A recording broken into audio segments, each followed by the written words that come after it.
আসসালামু আলাইকুম, সোনা কিচেনে আপনাদের অনেক স্বাগত। আজকে বাঁধাকপির একটা রেসিপি করব।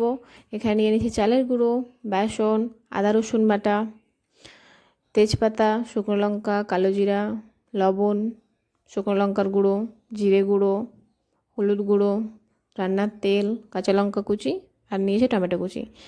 এবার কড়াইতে জল দিয়ে বাঁধাকপিগুলোকে ভালোভাবে সেদ্ধ করতে হবে, সেদ্ধ না ঠিক ভাপাতে হবে। এবার এটাকে ঢাকা চাপা দিয়ে 3-4 মিনিট ভাপিয়ে নেব। 3-4 মিনিট পরে ঢাকা খুলে দেখব, দেখুন এরকম হয়ে এসছে। এবার এটাকে জলটা ভালোভাবে ছেঁকে নিতে হবে, খুব চেপে চেপে উঠে নিতে হবে যাতে একটু জল না থাকে। এই দেখুন, এবার এতে কিছু মশলা মেশ করব।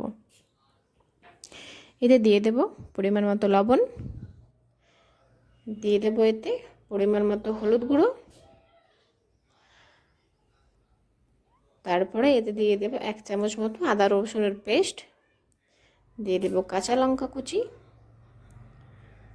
অল্প পরিমাণে কালো জিরা, অল্প একটু চিনি, আর দিয়ে দেব চালের গুঁড়ি, আর এখানে দেব বেসন।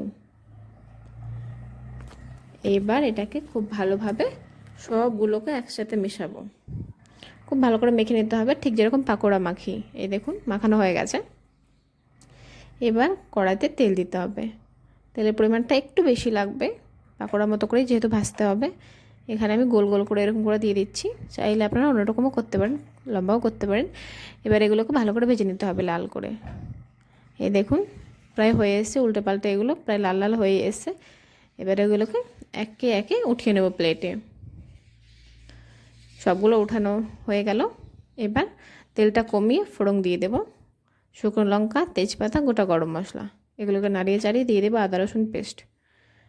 এটাকে ভালো করে মিশিয়ে নেব আদা রসুনকে তেলের সাথে।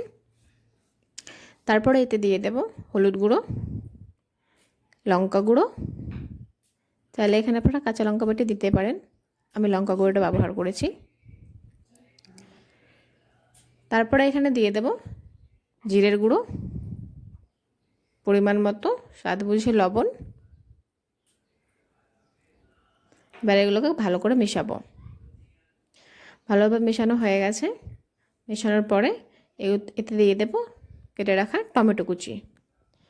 টমেটো কুচিটাকে বেশ ভালোভাবে নাড়াচাড়া করব, করে একটু অল্প পরিমাণে জল দেব, শুধু সেদ্ধ হওয়ার জন্য টমেটোটা, আর মশলাটাও যাতে নিচে লেগে না যায়, কষানো হয়ে যায় ভালোভাবে।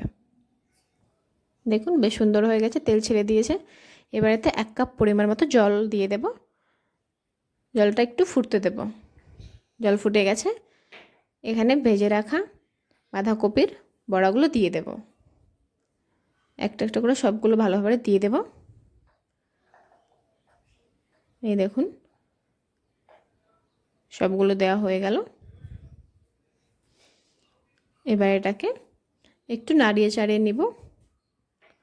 এখানে ঢেকে রাখার কোনো দরকার নেই, অল্প একটু সময় লাগবে শুধু। প্রায় হয়ে এসছে, দেখুন জলটাও প্রায় শুকিয়ে গেছে, একদম হয়ে এসছে। একবার অবশ্যই এভাবে বাড়িতে করে দেখবেন, খুব ভালো লাগে খেতে। আমার ভিডিওটি ভালো লাগলে লাইক করবেন, কমেন্ট করবেন, আমার চ্যানেলটিকে সাবস্ক্রাইব করবেন।